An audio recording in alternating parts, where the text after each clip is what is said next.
Saudações alvinegras, aqui são os meninos de Fora da Vila, eu sou o Carlos Zucchi e vou já começar o vídeo pedindo desculpas para você, primeiro pela atuação do Santos, né? Então, a gente sabe, né? O Santos perdeu aí pro Fluminense 3-0, esse é o vídeo da análise do jogo.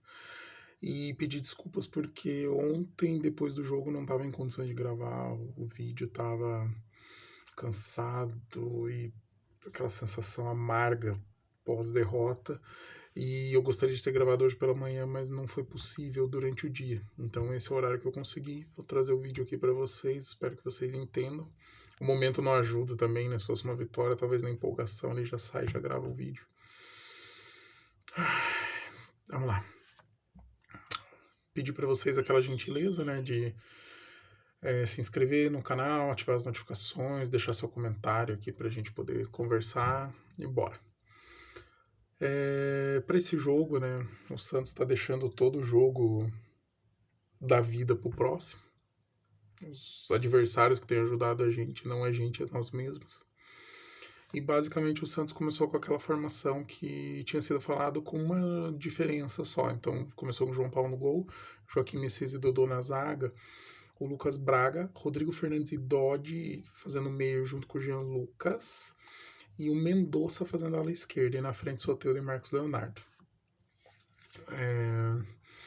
Não funcionou no primeiro tempo e não foi culpa do Mendonça. O Mendonça oscila demais, é um jogador que não é confiável assim para você esperar que ele vá ser a peça fundamental. Ele é um jogador para compor ali. E ele não comprometeu jogando pela ala esquerda. Não comprometeu jogando ali. Em compensação, a gente também não tinha um homem para criar. O Dodge, nessas formações, jogando com o Marcelo Fernandes, parece que não encaixou. Estava bem antes. Num outro momento que era pior do Santos. O Jean Lucas oscila, mas assim, fica muito peso em cima dele quando não tem outra pessoa para ajudar na criação de jogada, sabe? E daí não tinha Nonato, não tinha Lucas Lima para poder ter esse diferencial.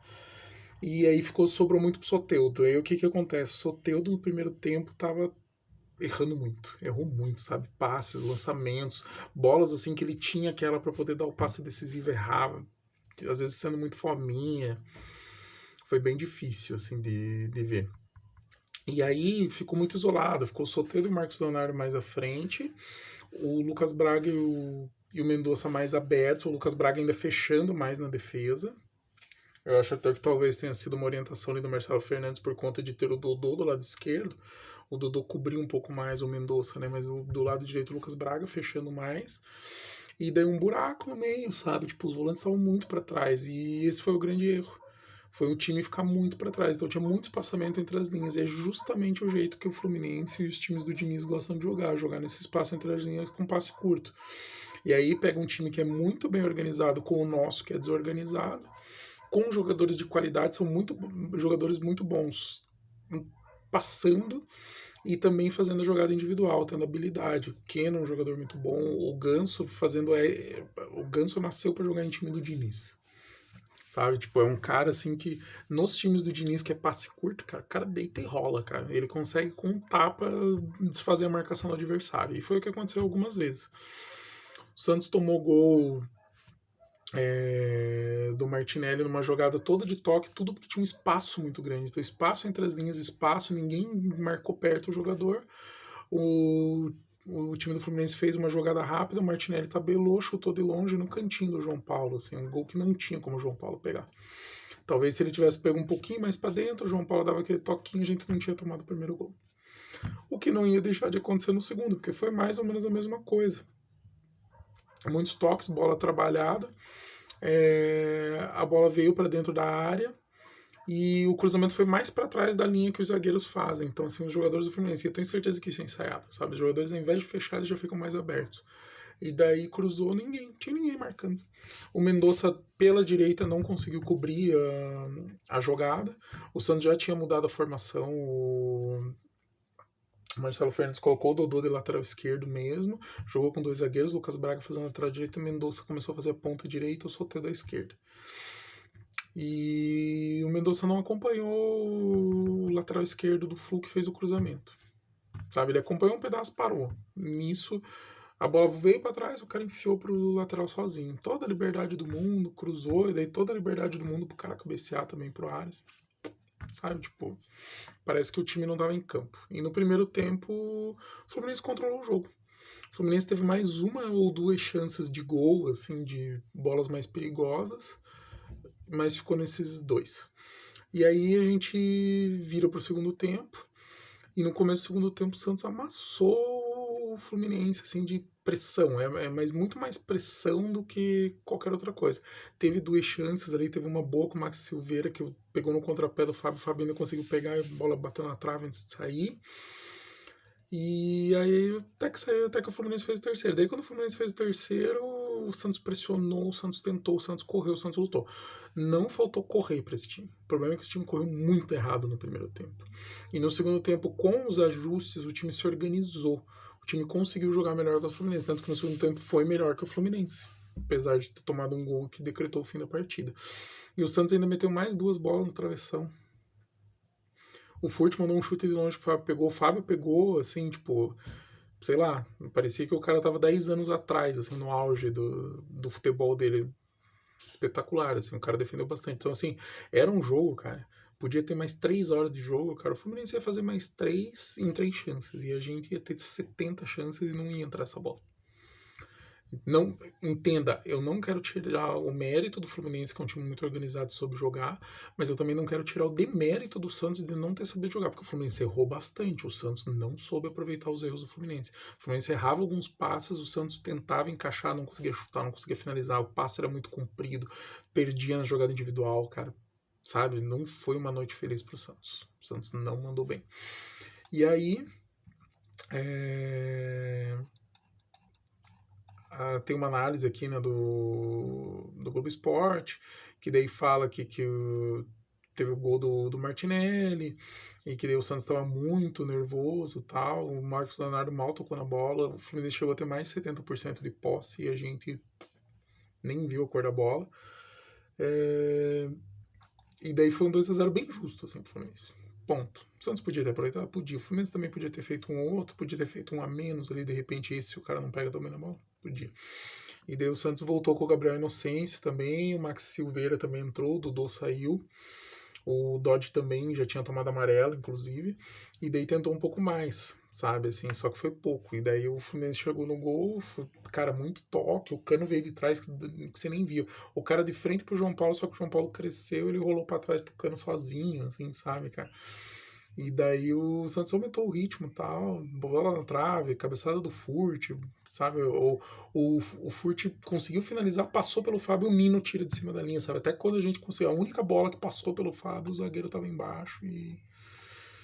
Foram 12.855 pagantes para sofrer com a gente ali. E puxando a análise do. O Bruno Gilfrida fez análise ali pro Globo Esporte, e daí ele fala que não é para ter desespero, porque a gente, do mesmo jeito que a gente entrou 2 pontos acima da zona de rebaixamento, a gente continuou 2 pontos acima. Por quê? Porque o São Paulo ganhou do Bahia fora de casa. Foi a primeira vitória do São Paulo fora de casa, foi justamente com gol aos 50 minutos do segundo tempo. E que ajudou a gente, manteve o Bahia 2 pontos abaixo. E a gente ainda tá com o Vasco, que tá 1 ponto abaixo. Então a gente tem 2 times abaixo, a gente tá só 2 na frente, mas também a gente tem que pesar o seguinte: a gente vai jogar fora contra o Atlético Paranaense, é um time mais acessível que o Fluminense. Não estou dizendo que é fácil, estou dizendo que é um pouco mais acessível. Jogando fora, que foi onde o Santos conseguiu fazer bons jogos contra times melhores. Então é um potencial aí da gente conseguir fazer um bom jogo contra o Atlético. E o Bahia vai jogar contra o Grêmio em Porto Alegre, que é um jogo que. É Bahia contra o Grêmio? Deixa eu ver aqui. Deixa eu só confirmar antes de ficar falando besteira, tá, gente? O Bahia vai jogar com o América Mineiro, perdão.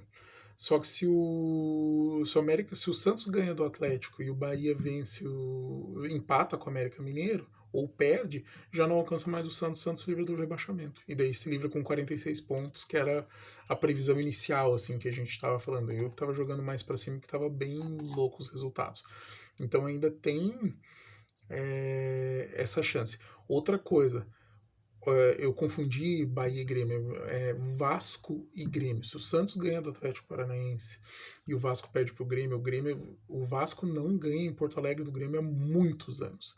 E pelo brasileiro, se não me engano, nunca ganhou. Então, grande chance aí do Grêmio brigando aí pelas primeiras colocações, ainda com alguma chance de título e principalmente aí tentando conquistar uma vaga direta para Libertadores, fazer um resultado que pode ajudar a gente. E aí o Santos só depende dele mesmo. O Santos não depende mais de ninguém. O Santos ganhou uma e um desses resultados acontece ou o Bahia empata